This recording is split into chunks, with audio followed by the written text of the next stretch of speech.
Maka disitulah kalam suci. Asyadu asyada tanah suci, raga asalnya tanah, jiwa asalnya suci. Tanah suci asal jiwa raga manusia, jiwa di raga suci di tanah suci rumah Gusti Allah, makomnya Rasulullah. Asyhadu alla ilaha illallah wa asyhadu anna Muhammadur Rasulullah.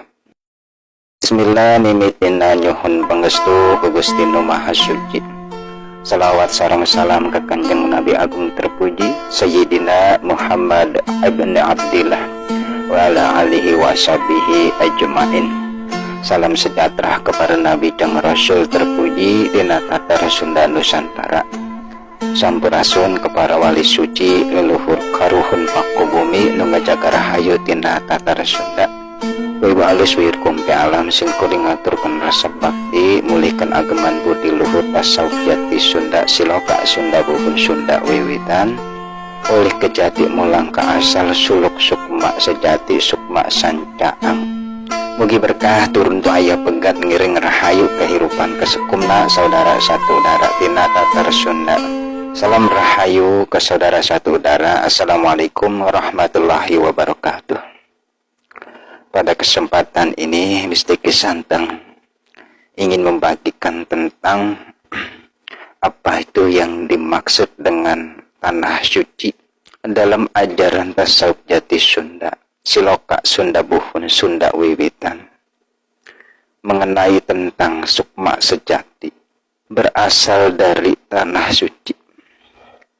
Maksudnya ketika Allah Subhanahu wa ta'ala hendak menciptakan Bani Adam atau Nabi Adam, diawali penciptaannya dari unsur tanah. Bahkan tanahnya pun di surga, dalam siloka Sunda buhun di bumi suci alam Padang. Artinya ketika keadaan bumi itu disinari oleh cahaya ilahi, bukan cahaya matahari, sebagaimana Allah memberikan isyarat, gambaran, metafora di dalam Al-Quran.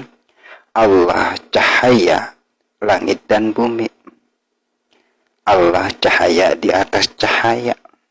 Dengan cahayanya Allah jadikan rumah-rumah untuk menyebut asma-Nya, untuk memuliakan nama-Nya, dan di dalamnya senantiasa bertasbih di kala pagi dan petang.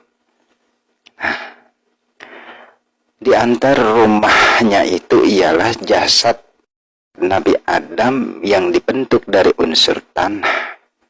Ketika unsur tanah menerima tiupan ruh dari ilahi, dari Allah Subhanahu wa ta'ala, ruh menetap pada unsur tanah bersinar terang. Maka dalam suluk sukma siloka Sunda buhun disebut sukma sancaang, sinar terang. Ketika ini Nabi Adam alaihissalam belum hidup secara biologis. Karena di dalam ayat Al-Quran pun dijelaskan segala yang hidup itu berawal dari air. Sedangkan Nabi Adam alaihissalam diawali penciptaannya dari unsur tanah. Ketika itu unsur tanah masih murni, belum bercampur dengan unsur air, angin, dan api. Maka ketika itulah ruh menetap pada unsur tanah, atau unsur tanah bersenyawa dengan ruh, memancarkan cahaya sinar terang. Ketika itu para malaikat diperintahkan untuk bersujud. Dikarenakan apa? Dikarenakan ada pancaran ilahi, pancaran Tuhan, yang dengan pancaran itu menjadi penghubung antara makhluk dan khalik, atau yang dikenal dengan khuluk. Pancaran sukma sejati itulah yang mungkin dikenal dengan jiwa murni, guru sejati, sukma sejati. Oleh karena itu, di dalam kearifan Nusantara, Semar sukma sejati atau Ismaya jati ada terlebih dahulu sebelum Nabi Adam. Maksudnya sebelum kesadaran Bani Adam sebagai insan. Lalu kapan Nabi Adam dikatakan insan? Yaitu ketika Allah menyempurnakan kejadiannya dari unsur tanah bersenyawa dengan unsur air, kemudian memantulkan cahaya kesadaran disebut sukma caang. Sukma caang ini pantulan daripada sukma sejati. Sukma sejati itu yang disebut sir Ahmad, getaran suci yang senantiasa bertasbih terus menerus. Dari getaran suci itulah memantulkan cahaya kesadaran Nur Muhammad, kesadaran yang terpuji, yang mana ketika itu Nabi Adam alaihissalam diciptakan di surga. Kemudian ketika itu terbangun kesadarannya, diajarkan oleh para malaikat tentang kalam kalimat pujian. Agar lebih mudah dipahaminya, ketika ini Nabi Adam sebagai makhluk yang diberikan akal, kesadaran tauhid. Dengan kata lain, Nabi Adam alaihissalam dibekali akal dan hawa nafsu, akan tetapi akalnya terdahulu diciptakan. Analogi kesatuan unsur tanah dengan unsur air, ibarat air di permukaan tanah yang jernih bisa menerima pantulan cahaya matahari dari atas langit. Begitu pula unsur air di dalam diri kita bersenyawa dengan unsur tanah, memantulkan cahaya kesadaran yang terpuji. Disebut sukma caang atau nafs mutmainnah. Kemudian nanti unsur angin bersenyawa dengan unsur air, maka lahirlah sukma remeng, nafs lawamah. Kenapa dikatakan sukma remeng? Karena unsur angin dan unsur air ketika bersenyawa, air yang awalnya jernih memantulkan cahaya, ibarat menjadi ombak, cahayanya menjadi pudar.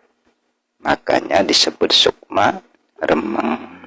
Dan kemudian unsur api bersenyawa dengan unsur angin, yang melahirkan nafs amarah dan yang dikatakan sebagai sukma gelap.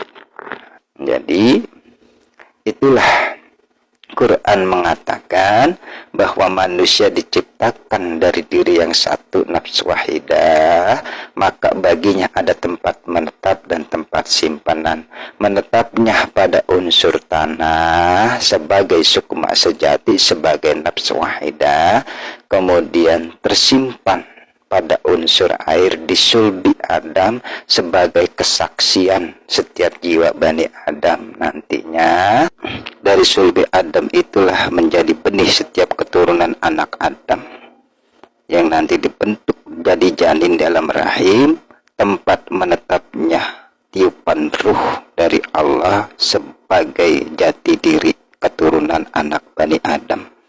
Maka nanti kita sambung dengan wangsit mulai ke jati mulang ke asal. Digodok di Gunung Suci, diceruban di Gunung Jati, disanggap mapraji sakti di Gunung Sanggapwana. Asal suci kudu suci, nu suci kudu sakti, suci sakti mulai ke jati mulang ke asal. Nanti di alam rahim itu digodok dari air mani menjadi sekumpal darah. Inilah yang namanya Iqra. Bacalah atas nama Tuhanmu yang menciptakan dari segumpal darah, yaitu di alam rahim. Jadi kemuliaan Bani Adam dikatakan asal penciptaannya yaitu dari unsur tanah yang murni, tanah yang suci, sehingga bisa bersenyawa dengan unsur ruh. Maka disitulah kalam suci, asyadu asyadatan suci, raga asalnya tanah, jiwa asalnya suci. Tanah suci asal jiwa raga manusia, jiwa di raga suci di tanah suci, tanah suci rumah Gusti Allah, makomnya Rasulullah, asyhadu alla ilaha illallah wa asyhadu anna Muhammad Rasulullah. Maka di makom hakikatnya ruh kita itu adalah utusan Allah yang diutus untuk apa? Untuk memuliakan asma-Nya, untuk bertasbih di kala pagi dan petang. Jadi yang dinamakan tanah suci rumah Gusti Allah, makamnya Rasulullah, yaitu makom tempat rasa memuji Allah yang ahad, yang dikenal dalam kalangan tasawuf sebagai Syir Ahmad yang memuji sang ahad. Itulah hakikat utusan yang sejati, yaitu sukma sejati. Sampai di sini Mistik Kesantang akhiri. Salam Rahayu. Assalamualaikum warahmatullahi wabarakatuh.